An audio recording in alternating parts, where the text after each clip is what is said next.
So yun, have a good day mga kaibigan, no? So ngayon lang ulit ako nakapagawa ng video dahil nga sobrang busy talaga, kaya hindi ko na rin napukusan itong YouTube channel ko. So doon sa mga nagtatanong about sa renewal, no, sa plate number, kasi yun yung most ko na video, most watch ko na video na marami nagtatanong, kasi marami pa naman tayong kapwa na motorcycle, may mga owner motorcycle na hindi po alam kung paano mag-renew ng kanilang motor kapag may plaka na. So kasi sa plaka natin, no, tatlo lang po yung numbers doon na pagbabasihan natin upon renewal. Ngayon, nung last video ko po na ginawan ko is pinaliwanag ko kung kailan ba dapat mag-renew at ano ba ibig sabihin ng mga numbers na nakalagay doon sa plate number natin, no? So yung gagawin kong video ngayong araw is regarding doon sa mga nagtatanong po kung paano ba malalaman kung kailan dapat i-renew yung motor ko kapag yung dulo daw po ng number is 0. So yan, 0, no?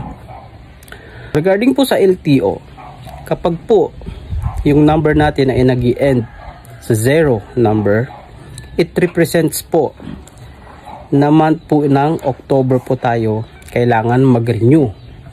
So specifically last week of the month of October, kapag last digit po natin ay 0, no?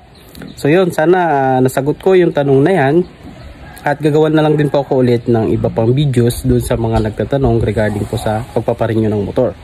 Kasi sa case po dito na na-experience ko at nakita ko, may mga nagre-renew po kasi na pagdating po nila sa LTO, akala nila expired na yung kanilang registro, hindi pa pala, no?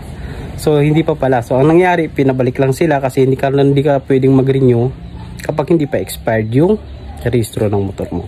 So yun lang. So sana nasagot ko yung tanong na to, at linawin ko lang po, wala na rin po ako sa company ngayon.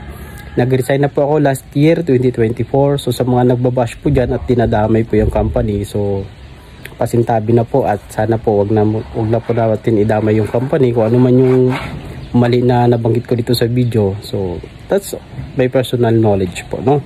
So kung may mga tanong pa po kayo, comment lang po kayo, at sisikapin ko po na sagutin yan dahil gusto ko pong makatulong.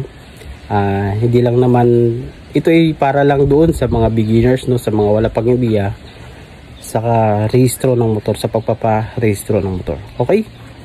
Thank you sa panonood.